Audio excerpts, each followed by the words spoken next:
Hello friends. तो date है आज की 17 अगस्त 2020 और जीके मॉन्क के एडिटोरियल डिस्कशन में आपका स्वागत है। सबसे पहले हम लोग आज देखेंगे कि टोटल 5 एडिटोरियल्स हैं, लेकिन इसमें जो फोर्थ और फिफ्थ जो एडिटोरियल है आज का, वो दोनों सेम टॉपिक के ऊपर में। जैसे कि प्रधानमंत्री मोदी का कल जो भाषण आया था रेड फोर्ट के पास से, तो मतलब 15 अगस्त के दिन, तो उसमें क्या क्या उन्होंने चर्चा किया और क्या क्या उन्होंने छोड़ा। तो पहला वाला फोर्थ जो आर्टिकल है उसके अंदर पॉजिटिव्स है, और जो फिफ्थ आर्टिकल है उसके अंदर नेगेटिव्स है। नेगेटिव्स इतना ज़्यादा है कि थोड़ा सा पॉलिटिकल रेथोरिक उसके अंदर ज़्यादा हो जाता है, जिस वजह से हम लोग उसमें जो मेन पॉइंट्स है सिर्फ उसी को डिस्कस करेंगे। उसमें कुछ लैंग्वेज ऐसा है जो कि बिल्कुल भी आपको ना पढ़ने की ज़रूरत है और ना लिखने की ज़रूरत है एग्जामिनेशन में। तो उन सब के अलावा दो तीन चार पॉइंट जो मेन है उनको हम लोग सिर्फ डिस्कस करेंगे। इसके अलावा जो आर्टिकल नंबर 1 और 2 है वो कंटेम्प्ट के ऊपर है। कंटेम्प्ट जो हमने डिस्कस करा था प्रशांत भूषण वाला केस, तो आपको ऐसे पता था कि काफ़ी ज़्यादा जुडिशियल एक्टिविशन के लिए काफ़ी ज़्यादा ज़रूरी हो जाता है। इनफैक्ट प्रेशर ग्रुप जो एक टॉपिक है आपका जीएस पेपर 2 के अंदर में, उससे भी ये काफ़ी ज़्यादा रेलिवेंट हो जाता है। बिकॉज जब क्वेश्चनिंग और कमेंट्स के ऊपर अब जब इतनी ज़्यादा केसेस होने लग जाएंगे और कंटेम्प्ट के ऊपर में उनको पनिश किया जाएगा, तो जो इंटेलेक्चुअल्स है सोसाइटी के अंदर में वो इसके ऊपर अब बात करने से कतराएंगे, कुछ कहने से कतराएंगे। बिकॉज कोई नहीं चाहता है कि बिना मतलब का वो कुछ प्रॉब्लम जो है अपनी लाइफ में इनवाइट करें। तो फर्स्ट और सेकंड आर्टिकल उससे रिलेटेड है, हम दोनों को एक साथ डिस्कस करेंगे। और थर्ड आर्टिकल जो है वो थोड़ा सा फिलोसफिकल लेवल पे है, जो कि आपके एथिक्स पेपर के लिए काफ़ी ज़रूरी हो सकता है। इनफैक्ट गवर्नेंस में आप उसको इंट्रोडक्शन या कंक्लूजन में आप लिख सकते हो, और ऐसे पेपर में भी आप उसको यूज़ कर सकते हो।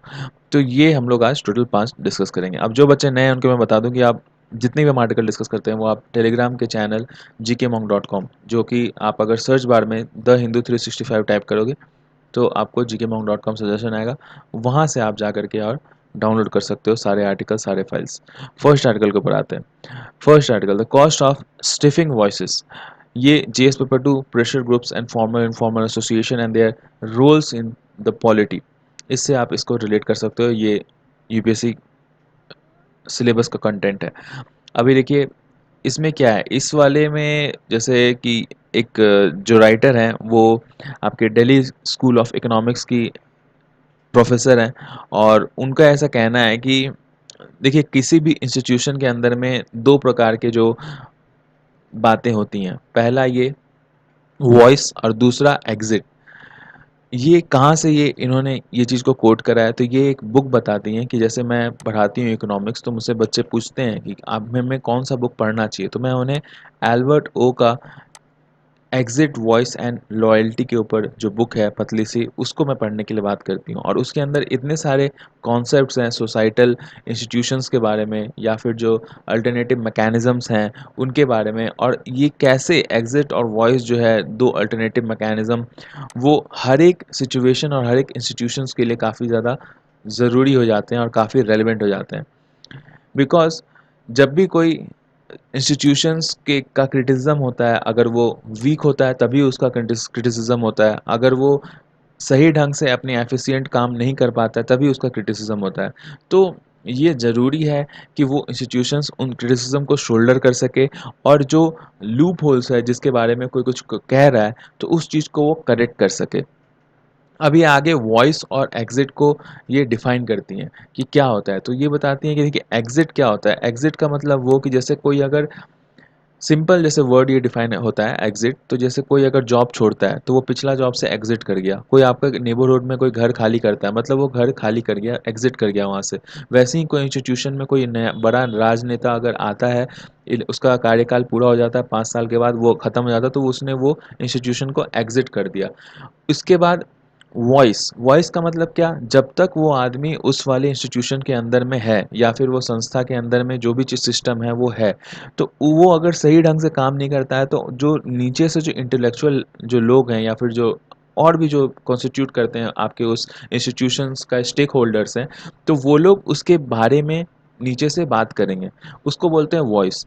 अब ये आप इसको कॉम्प्लीमेंट की तरह से देख सकते हो, कमेंट की तरह से ही देख सकते हो, अब्यूज़ की तरह से देख सकते हो, या प्रोटेस्ट की तरह से देख सकते हो। ये सारे जो एक्शंस हैं उनको वॉइस के अंदर कैटेगराइज़ किया जाता है। फिर आगे राइटर कहती हैं कि एग्ज़िट और वॉइस दोनों एक इकट्ठे भी आप समझ सकते हो। जहाँ पे एग्ज़िट होगा वहाँ पे वॉइस होगा। कैसे? वो बताती हैं आगे कि कोई भी इंस्टीट्यूशन जो है, पब्लिक इंस्टीट्यूशन हो खास करके या प्राइवेट इंस्टीट्यूशन हो, पब्लिक इंस्टीट्यूशन खास करके अगर आप उसको डेमोक्रेटिक नहीं बनाएंगे, अगर आप वॉइस को वहाँ पे जगह नहीं देंगे, तो फिर कल होके ऐसा होगा जितने भी एजुकेटेड लोग हैं वो एग्जिट कर जाएंगे प्राइवेट इंस्टीट्यूशंस पे, तो आपका पब्लिक सिस्टम जो है वो स्टार्व कर करके डेथ हो जाएगा, बिकॉज उसके पास रिसोर्सेज की कमी होगी, आइडियाज़ की कमी होगी, तो वो वैसे ही स्टार्व कर जाएगा। तो इस वजह से चाहे वो कोई सा भी इंस्टीट्यूशन हो, वो कहती हैं आगे कि जितने भी इंस्टीट्यूशंस हैं, ह्यूमन इंस्टीट्यूशंस खास करके, वो सब में आपकी वॉइस की ज़रूरत बहुत ज़्यादा होती है, ताकि एग्ज़िट जो है उसको सस्टेन किया जाए या फिर एग्ज़िट जो है उसको लागू किया जाए। और जब ऐसा आम जनता को लगने लगता है कि उनके वॉइस से एग्जिट नहीं हो सकता है या फिर वो पॉसिबल नहीं है, जैसे कि अगर डिक्टेटरशिप है तो वहाँ पे आप कुछ भी कह लीजिए, चाइना में आप कुछ भी कह लीजिए, आपके पास कोई फंडामेंटल राइट नहीं है, जिस वजह से आपकी बात वहाँ सुनी नहीं जाएगी, तो आम जनता कुछ कहेगा ही नहीं। वो वही लोग कुछ कहते रहेंगे जिनका कुछ मतलब है, या फिर जो सरकार की तरफ से स्पॉन्सर्ड जो उनका जो माउथ पीस होगा सरकार का, वही लोग कुछ कुछ कहते रहेंगे, क्योंकि उनको पता है कि जो सामने वाली इंस्टीट्यूशन है, जो जनता वाली इंस्टीट्यूशन है, वो उनकी बात सुनेगी, जिस वजह से वो वहाँ पे बोल रहे हैं। लेकिन जनता वापस कुछ नहीं बोलेगी, बिकॉज उनको पता है कि डिक्टेटरशिप है, हमारा कोई फंडामेंटल राइट है नहीं, तो हमें कुछ कहेंगे, वो कुछ सुनेंगे नहीं, उल्टा हमें पकड़ के जेल के अंदर हो सकता है हमें डेथ भी दे दे। तो जिस वजह से वहाँ पे जो दूसरा वाला जो इंस्टीट्यूशन है, जनता वाला इंस्टीट्यूशन, वो स्टार्व करके डेथ हो चुका है उसका। तो जिस वजह से वो कहती हैं कितना ज़्यादा ज़रूरत है इस प्रकार का संस्था। और दूसरा बात, आगे वो कहती हैं कि जुडिशियल जो है, जुडिशरी जो हमारे इंडिया का है, वो काफ़ी ज़्यादा रिस्पेक्टेड संस्था है। आप ये क्यों नहीं समझते हो कि आपने पहले बहुत सारे ऐसे डिसीजंस दिए हैं, for example free meal for student children, जो कोर्ट की तरफ से ही ये चीज़ लागू हुआ था, और आज के डेट में हम उसका कितना ज़्यादा फ़ायदा उठा रहे हैं ऑल ओवर इंडिया से। जो मद्रास से शुरू हुआ था, आपका साउथ इंडिया से शुरू हुआ था, वो आज ऑल ओवर इंडिया उस चीज़ का काफ़ी अच्छा फ़ायदा उठा रहा है। इसके अलावा और भी बहुत सारे, जैसे एफसीए में बहुत सारा जो फूड ग्रेन्स है वो मतलब रखे रखे पड़े पड़े और ख़राब होकर सड़ जाता था, और बहुत सारे जो चिल्ड्रन है हमारे देश में, वो हंगर के वजह से उनका माल न्यूट्रिशन हो रहा था, और भी बहुत सारे प्रॉब्लम्स हो रहे थे। जैसे आपको पता है कि वर्ल्ड में 117 कंट्री में 101 नंबर पे इंडिया आता है हंगर रेशियो में। तो वो उस फूड कॉरपोरेशन इंडिया के जो ग्रेन्स हैं, स्टॉकिंग ग्रेन्स के लिए को यूज़ करने के लिए सुप्रीम कोर्ट ने ही जो है कि ऑर्डर पास किया था। तो आपने बहुत बढ़िया-बढ़िया आपने दिया है इस तरह के ऑर्डर्स, तो आपको इन सब ऑर्डर्स के ऊपर आप ये जो नया एक कंटेम्प्ट वाला जो कोशिश हो रहा है, और उसके ऊपर जो आप इस तरह के जो हम लोग डिसीजंस देखते रहते हैं आम तौर पे, और अब जो ये प्रशांत भूषण वाला एग्ज़ाम्पल आया है, इससे सुप्रीम कोर्ट को थोड़ा बचना चाहिए। बिकॉज़ क्या हो जाएगा डेमोक्रेसी में, अगर कोई क्रिटिसाइज़ भी करता है तो उससे आपके लूपहोल्स का ही पता चलता है, तो वो आप आगे चल कर के स्ट्रेंथन कर सकते हो, जैसा हमने पहले डिस्कस किया। उसी के प्रकार जितने भी इंस्टीट्यूशंस हैं, उन सब को भी स्ट्रेंथन करने के लिए इसी प्रकार के जो टेस्टिमोनीज़ हैं, कमेंट्स हैं, उन सब चीज़ को स्वागत करना चाहिए, ताकि मैनी वॉइसेस जो है, जो कि रेयरली अलग-अलग पार्टी के, मतलब ऐसा नहीं कि रेयरली होता है कि एक ही पार्टी के हों, वो अलग-अलग पार्टीज़ के होते हैं, तो आपको मल्टी डायमेंशनल तरीके से आपके सिस्टम को सुधारने का मौका मिलता है। इसलिए अगर आपको चाहिए, जैसे कि जुडिशियरी ज़्यादा अच्छा समझेगी हम सब लोग से, कि जुडिशियरी में ऐसा देखा है दोनों आप सुने होंगे फिल्म्स में, कि जुडिशियरी कहते हैं कि आपको जो कहना है कटघरे में आके कहिए। जुडिशियरी कहती है कि हम दोनों पक्षों को समान तौर से मौका देंगे, ताकि हम जो सच है दूध का दूध और पानी का पानी कर सके। ऐसा आपने डायलॉग्स बहुत सुना होगा मूवीज़ में।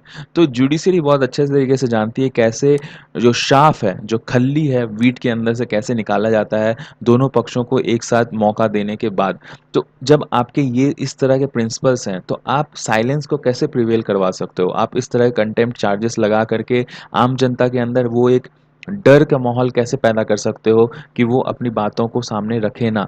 और आप ये देखिए कि बातें तभी बाहर से निकल कर के आती हैं जब अंदर में कुछ तनाव या फिर कुछ प्रॉब्लम चल रहा होता है। अगर कोई काम है, कोई संतुष्ट है किसी चीज़ से, तो वो वहाँ से कुछ बातें नहीं बोलेगा। हम तभी बोलते हैं जब हम असंतुष्ट होते हैं किसी भी काम से, किसी भी जो हैपनिंग्स होते रहते हैं सोसाइटी में तभी। तो इस वजह से इसको दबाना नहीं चाहिए। तो वो आर्टिकल निकला। अब सेकंड आर्टिकल है वो जुडिशरी, जीएस 2 की जुडिशरी से आप इसको रिलेट कर सकते हो। जैसे ये पनिशिंग जो हो रहा है प्रशांत भूषण साहब का, तो उसके ऊपर ये एक आर्टिकल है। तो उसके ऊपर ये ऐसा कहा जाता है कि जैसे हमने ये बैकग्राउंड आपको पता ही होगा कि सो मोटो कॉग्निजेंस लेकर के प्रशांत भूषण के जो जो 2 ट्वीट थे, तो उसके ऊपर में इनको इनके ऊपर चार्जेस जो लगाए गए हैं, और इसको और जो अब उनको ऐसा कहा जा रहा है कि अब आने वाली जो नेक्स्ट हियरिंग है उसके दिन उस दिन को उनको सज़ा सुनाया जाएगा। और ये 108 पेजेस का ओपिनियन वाला जो एक एक जजमेंट था उसके अंदर जो है कि जजमेंट नहीं है, मतलब ये है कि अभी ओपिनियन का जो पेज लिस्ट आया है उसके ऊपर आगे चल करके और जजमेंट सुनाया जाएगा। तो इसमें फर्स्ट ट्वीट जो आया था उसके ऊपर और सेकंड ट्वीट जो आया था उसके ऊपर, इन दोनों के ऊपर छोटा सा आर्टिकल लिखा गया है, जिसमें भी कहीं ना कहीं यही चीज़ लिखा गया है कि जो सीजीआई है उनको माना कि ये चीज़ सामने वाले जो प्रशांत भूषण है उन्होंने जो ये जो ट्वीट किया था वो काफ़ी ज़्यादा एग्जैगरेटेड था, मतलब कि वो उनको प्रूफ नहीं कर पाए कोर्ट के अंदर में। जैसे मैं दिखाता हूँ आपको कि ट्वीट था क्या। ये देखिए, इस पहले वाले जो ट्वीट है उसके अंदर उन्होंने कहा था कि 50 लाख की जो ये सीजीआई जो बाइक राइड कर रहे थे 50 लाख की थी, वो बीजेपी नेता की थी। तो उन्होंने वो कहा था कि बीजेपी नेता का ये 50 लाख का बाइक ये राइड कर रहे हैं, तो ये मतलब लॉकडाउन के टाइम पे जो उन्होंने सुप्रीम कोर्ट को भी लॉकडाउन कर रखा है, फंडामेंटल राइट से आम जनता को मतलब डिवॉइड कर रखा है, उनको अभी मिल नहीं रहा है, फंडामेंटल राइट जो है प्रैक्टिस नहीं कर पाए सुप्रीम कोर्ट के बंद पे। अब इस वाले ट्वीट के ऊपर में कहा गया है कि देखिए ये चीज़ तो ठीक था, ये काफ़ी ज़्यादा एग्जैजरेटेड था, ये इतना नहीं बोलना चाहिए था उनको, बिकॉज भले फिजिकली सुप्रीम कोर्ट नहीं खुल रहा था लेकिन डिजिटल माध्यम से जो केसेस हैं वो सब चल रहे थे, और ये उनका डिसीजन नहीं था सुप्रीम कोर्ट, मतलब चीफ जस्टिस ऑफ इंडिया का डिसीजन नहीं था कि वो बंद करना, लॉकडाउन हुआ था जिस वजह से वो चीज़ बंद हुआ था सुप्रीम कोर्ट। और हाँ, ये आप कह सकते हो कि ये जो यहाँ पे पोज़ कर रहे हैं, तो वो पोज़ करना उनका इंडिविजुअल जो है कि इंडिविजुअल उनके ऊपर जो बात है वो उसके ऊपर गए, लेकिन आप सुप्रीम कोर्ट के ऊपर इस चीज़ का सुप्रीम कोर्ट का आपको यहाँ पे ज़िक्र नहीं करना चाहिए था। दूसरी बात कि वो चलाते हुए नहीं दिखे थे, वो सिर्फ़ और सिर्फ़ यहाँ पे पोज़ देते हुए दिखे थे, और आपके पास कोई ऐसा सबूत नहीं है जहाँ पे आप ये प्रूफ़ कर सको कि ये चला भी रहे थे वहाँ पे। तो ये पहला ट्वीट था। दूसरा ट्वीट जिसके ऊपर उन्होंने कहा, many when historians will look back at the last 6 years to see how democracy has destroyed. तो लास्ट जितने भी जो सीजीआई है, खास करके जो आखिरी जो 4 चीफ जस्टिस ऑफ इंडिया आए थे उनके रोल के ऊपर उन्होंने क्वेश्चन उठाया था कि वो ठीक ढंग से काम नहीं कर रहे थे, वो फेयर नहीं थे। तो इसके ऊपर राइटर कहते हैं कि देखिए ये चीज़ से कहीं सुप्रीम कोर्ट की को मानहानि नहीं होती है, बिकॉज सिर्फ यही नहीं उठाए हैं, बहुत सारे जो पूर्व जजेस हैं वो भी इसके ऊपर सवाल उठाते रहे हैं, उनकी फंक्शनिंग के ऊपर सवाल उठाते रहते हैं। इनफैक्ट जो आपको याद होगा पिछले साल 4 जस्टिस जो उस समय कलीग थे चीफ जस्टिस ऑफ इंडिया के, मतलब जो पैनल होता है जजेस का सुप्रीम कोर्ट के अंदर में, उनसे ही वो निकले हुए 4 जजेस थे, उन्होंने भी अपने कलीग के जो फंक्शनिंग है उसके ऊपर सवालिया निशान उठाया था। तो ये जो वॉइस है सिर्फ अपने ओपिनियन रखने से आप कोई जुडिशरी या फिर किसी के जो है वो मानहानि नहीं हो सकता है, ये चीज़ ऐसा राइटर मानते हैं।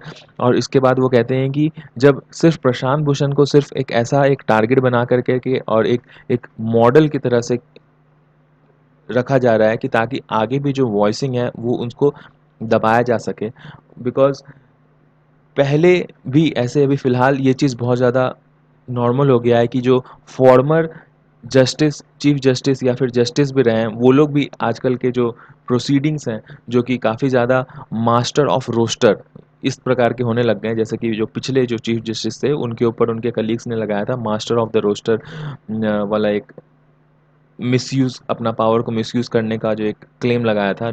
तो उसके ऊपर इल्ज़ाम के ऊपर में अब ये जो प्रशांत भूषण का जो केस है उनको एक मॉडल की तरह दिखाना चाह रहे हैं कि अगर आप भी इस प्रकार की बातें जो हैं डायलॉग जो हैं वो अगर रोकोगे नहीं तो हो सकता है प्रशांत भूषण के साथ जो हो रहा है वो आपके साथ भी हो।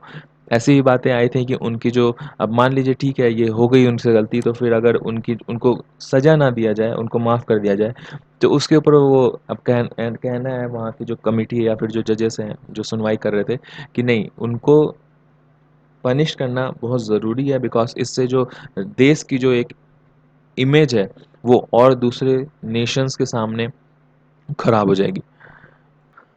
नेक्स्ट आर्टिकल में जैसे शुरुआत किया गया है राम राज्य के डेफिनेशन के साथ, तुलसीदास जी ने जो रामायण लिखा था उसके अंदर राम राज्य का जिक्र किया गया था। अभी फ़िलहाल भी ये राम राज्य जो वर्ड है काफ़ी ज़्यादा यूज़ हुआ है फ़िलहाल। यूपी सरकार में जब योगी आदित्यनाथ जी आए थे तो उनके बाद भी राम राज बहुत बार ये चीज़ यूज़ हुआ है। इनफैक्ट यूपी का जो इकोनॉमिक सर्वे आया था उसके अंदर में भी ये राम राज वर्ड का काफ़ी ज़्यादा यूज़ हुआ था। तो ये थोड़ा वर्ड का डेफिनेशन जानना ज़रूरी होता है। हो सकता है आपके एथिक्स या फिर सीसैट के पेपर के अंदर में कोई एक पैरा या फिर कोई एक अनसीन पैसेज टाइप का कुछ आ जाए जिसको आपको डिफाइन कर उसके रिलेटेड क्वेश्चंस आए, तो इसके लिए आपको डेफिनेशन आना चाहिए।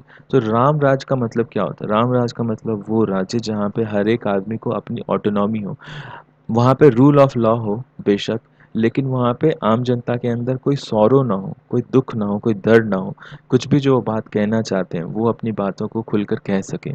इनफैक्ट महात्मा गांधी जी भी बाद में आगे चलकर राम राज्य की बात करते हैं, जिसमें जो आगे यूनिवर्सल कॉन्शियसनेस है, किसी भी चीज़ को आर्टिकुलेट करने के लिए, किसी भी बात के ऊपर जो आम जनता की जो सहमति है, उन सब चीज़ को लेते हुए और फिर आगे चल कर के डिबेट के साथ आगे चल कर के उस चीज़ को लागू अगर आप करवा सकते हो किसी भी इंस्टीट्यूशन में, किसी भी देश के अंदर में, तो वो राम राज्य कहलाता है।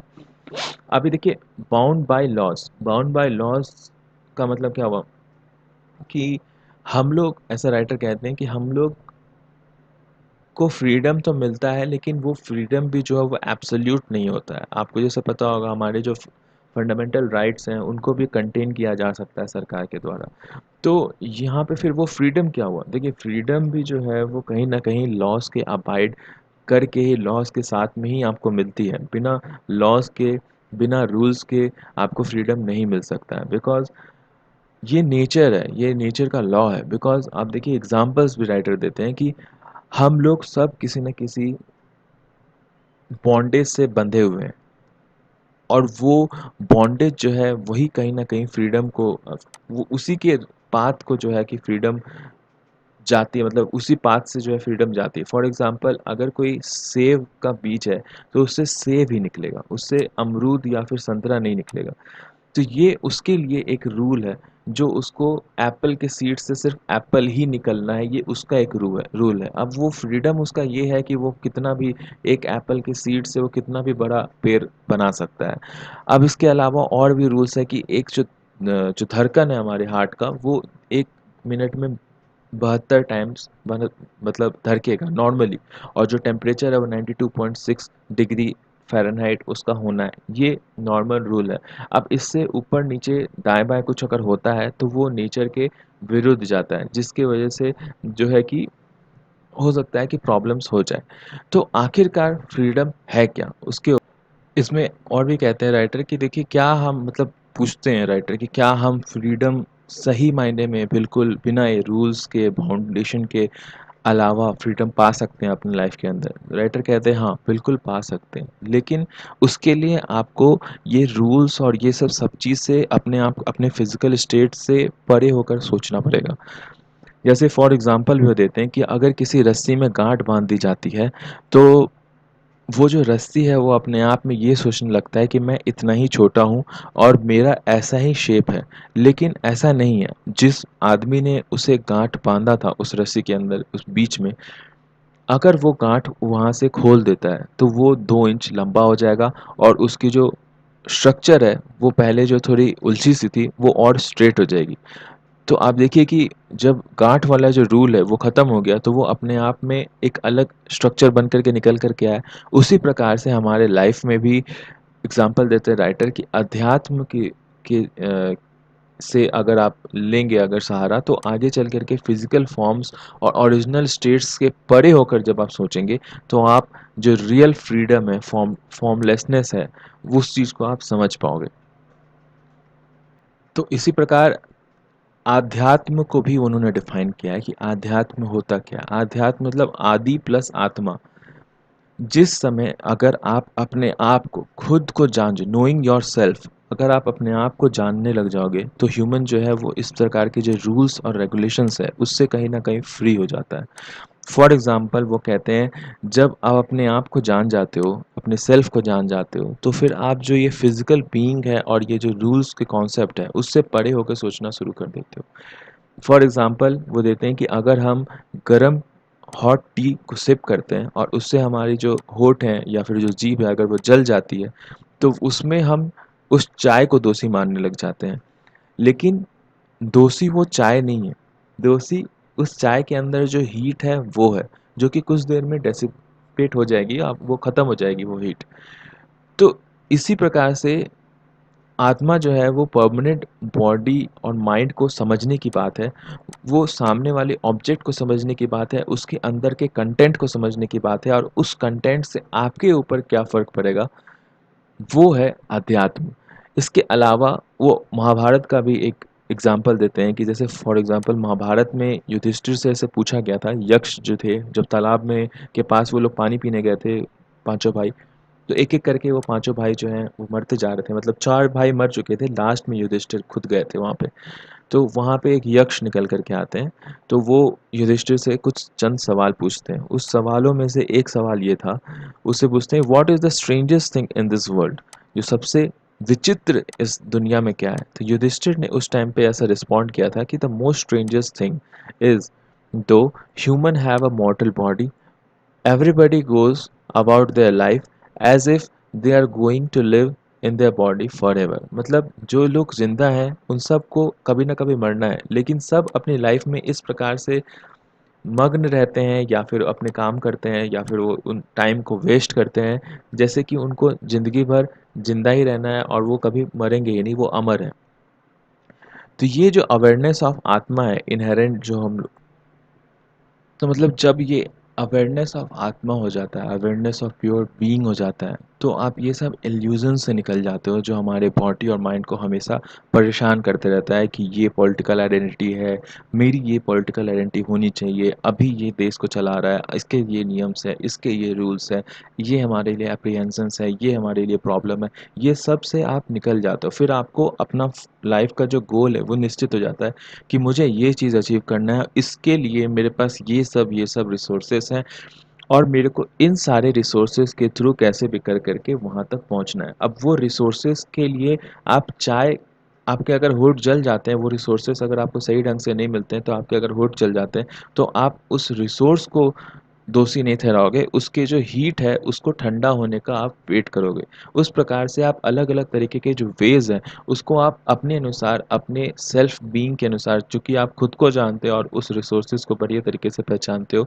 तो आप एक अलग तरीके का जो फ्रीडम है, वो महसूस कर पाओगे। जैसे कि हमारे फंडामेंटल जो प्रिएम्बल है हमारे कॉन्स्टिट्यूशन का, वो भी ये चीज़ इंश्योर करवाता है, delivery of aspirational values of justice, liberty, equality and fraternity for its citizen. तो ये भी एक राम राज्य का ही डेफिनेशन है।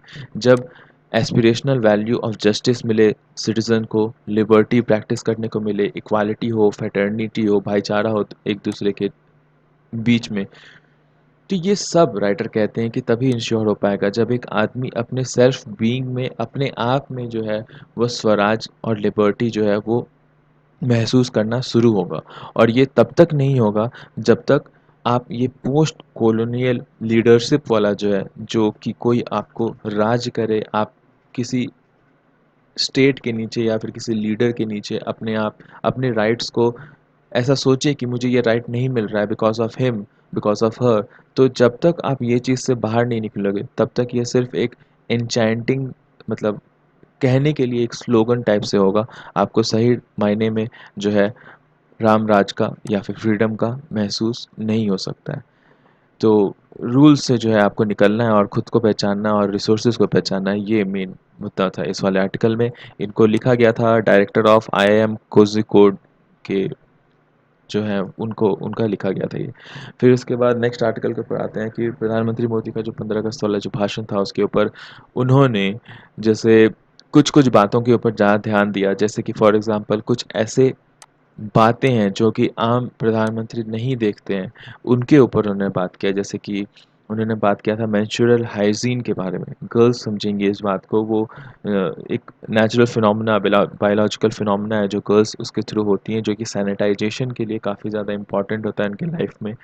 तो उनके ऊपर उन्होंने बात किया। इसके अलावा ड्रिंकिंग वाटर और जो इलेक्ट्रिसिटी है, जैसे हम सबको पता है कि वो कुकिंग गैस, बैंकिंग, इंटरनेट, इनके बारे में वो पहले भी बहुत बार बोल चुके हैं। ये उनके दिल से काफ़ी ज़्यादा करीब है इस तरह के मुद्दे जो हैं। तो जल जीवन मिशन, ये सब के बारे में उन्होंने बात किया। इसके बाद जो स्लोगन है सेल्फ रिलायंस का, vocal for local, make in India, तो ये सब नॉर्मल स्लोगन्स हैं, लेकिन इसको भी जब वो रीइटरेट करते हैं, जब एक कोई head of the state reiterate करता है, तो बाकी के जो ऑफिशियल्स हैं उन सब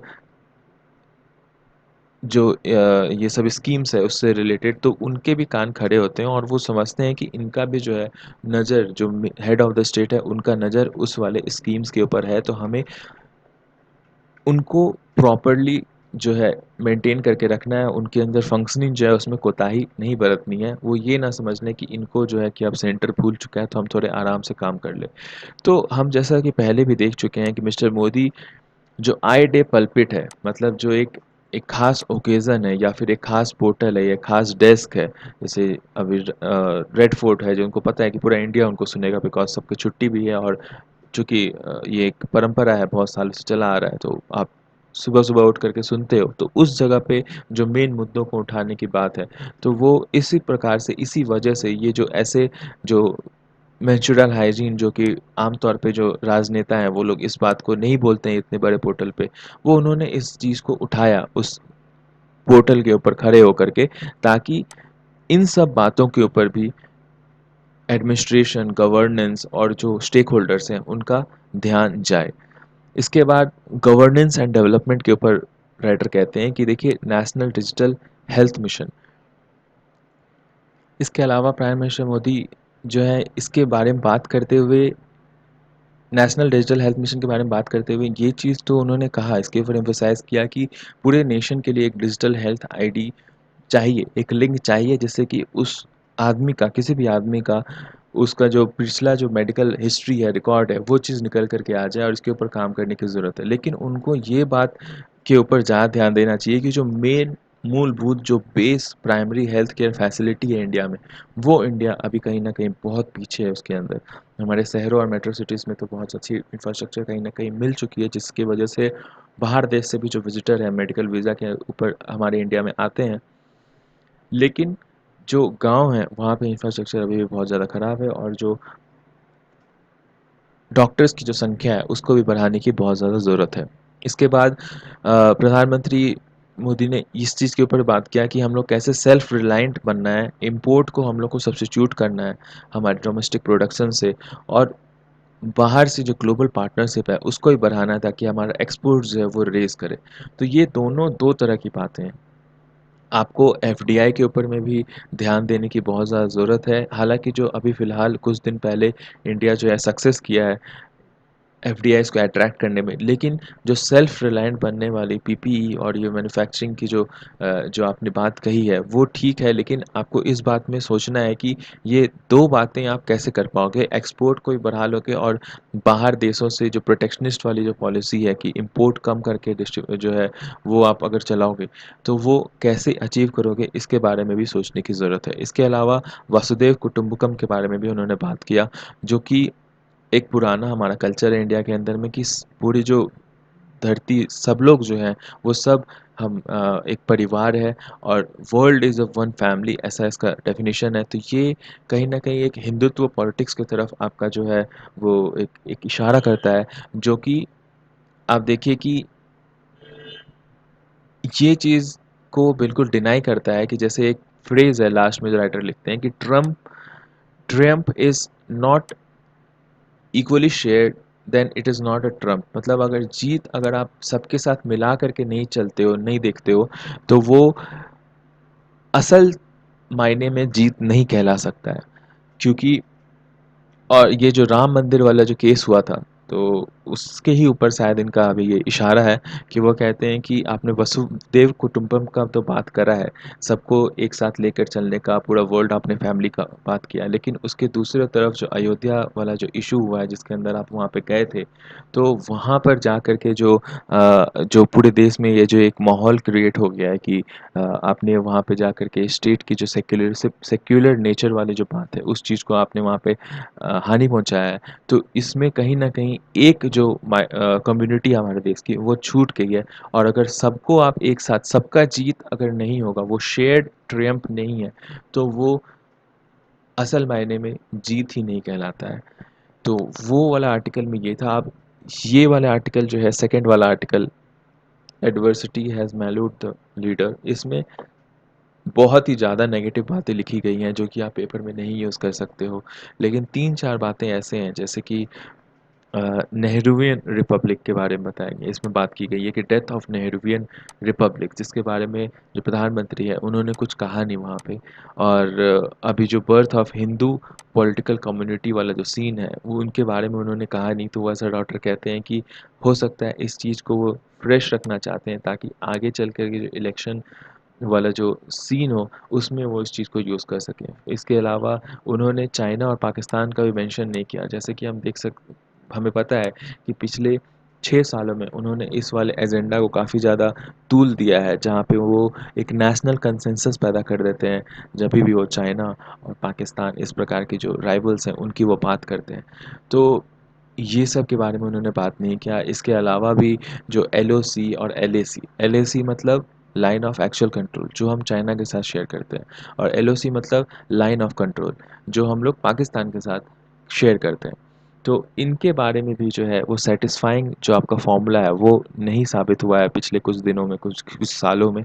तो जिस वजह से भी जो है हमारी जो ब्रेव सोल्जर्स हैं उनको कहीं न कहीं इसके वजह से काफ़ी ज़्यादा प्रॉब्लम सहना पड़ा, और उस चीज़ को आप नेशनल प्राइड बना करके अपने इलेक्शन के जो आपकी जो एम्बिशंस है उसको आप पूरा करते आए हो।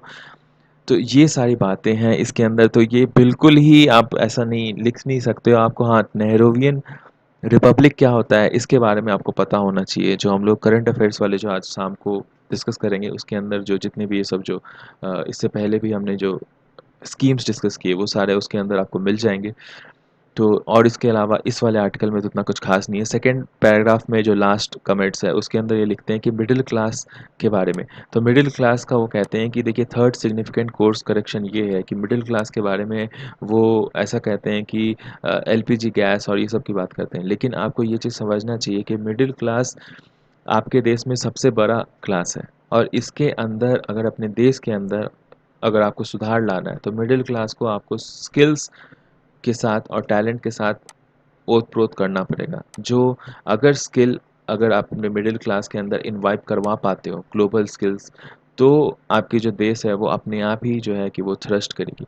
और उसके बाद जो हार्वर्ड और वर्सेस हार्ड वर्क वाला जो आपका एक स्लोगन था, तो वो अब सिर्फ़ स्लोगन ही बनकर रह गया है, बिकॉज़ वो चीज़ धरातल में ढंग से उतर नहीं पाया। बिकॉज़ इनोवेशंस तभी आएँगे जब आप मिडिल क्लास या फिर जो जनता है आपके देश में उसके अंदर आप ग्लोबल स्किल उनको प्रोवाइड करवाएँगे। और वो चीज़ अभी नहीं देखा गया है। पिछले दिनों में जितने भी जो साइंटिफिक इंस्टीट्यूशंस हैं उनको धराशायी करते देखा गया है, जो हिंदुत्व जो चीयर लीडर्स थे उनके द्वारा। और इस ये जो एक प्रचलन है उसके ऊपर आपको सख्त होने की ज़रूरत है, तभी जो है कि हार्वर्ड वर्सेस हार्ड वर्क वाला जो बात है वो कहीं न कहीं आपका सही हो पाएगा। तो ये था आर्टिकल, इसमें उतने कुछ ख़ास लास्ट वाले आर्टिकल में नहीं थे। जो पहला आर्टिकल था वो इससे ज़्यादा बढ़िया था। तो वैसे मैंने इसको डाल दिया, पीडीएफ आपको टेलीग्राम से मिल जाएगा, आप उसमें से निकाल कर पढ़ सकते हो। Have a nice day.